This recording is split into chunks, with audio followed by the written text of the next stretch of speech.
Today I'm going to work on the wiring. There's a lot of wiring sticking out of stuff and just kind of hanging out in midair on the taillight that I haven't wired up yet. So I've been doing a lot of reading on wiring on the forum, and I've got some good tips and tricks. So I'm going to go through and start upgrading and modifying that today. So I've got a wiring diagram I downloaded off of the forum, and it's in color, and it's all good and all, but it's just a little small to do what I want to do here. So I blew it up onto 4 sheets of paper. So now it's basically 4 times the size. Got my giant wiring diagram on my workbench here. Now here's the trick I learned on the forum. Take a piece of plastic or anything that's clear and overlay it on your wiring diagram, and then tape it down. And then this diagram's in color, which is the best way to go, so I've got colored pencils. And what I'm going to do is go through this wiring diagram and determine what it is that I want to keep and what it is that I don't want. So as an example, all of these hand controls, I don't need any of those. I don't need any of these turn signals. I don't need the starter. I can go through and trace the wires for everything that I do need. And of course, again, we're going to refer to these color markers. Now I'm going to use green for the power.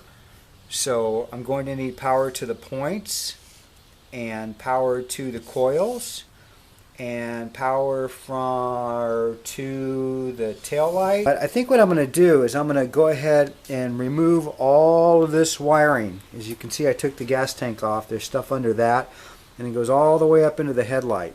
There's a lot of it, so this might take a while. I've got just about the complete wiring harness and all the components removed. And that includes everything from the headlight all the way under the gas tank and on back to the toolbox. So there's still some wires coming out of the engine. I'm not sure how many of those I'm going to use. The electric starter is going to go away because I have a Kickstarter, but I think there's that should be about it.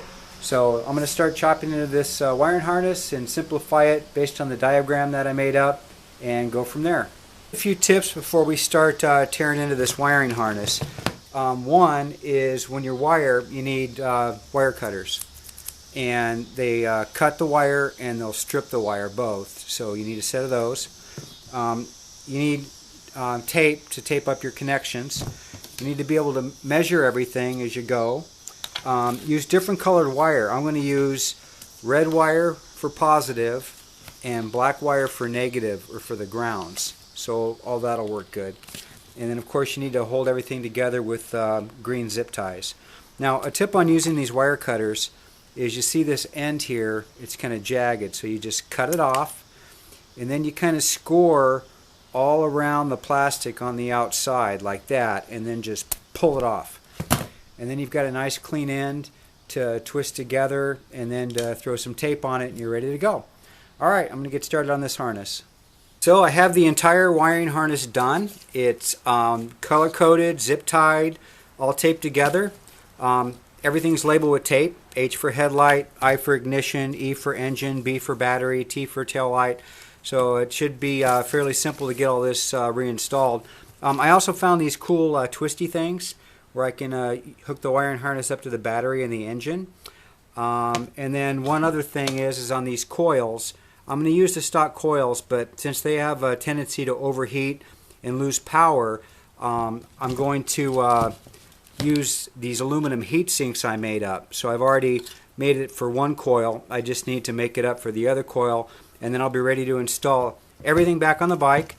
And as soon as I have that carb part in, I'll be ready to fire this thing up.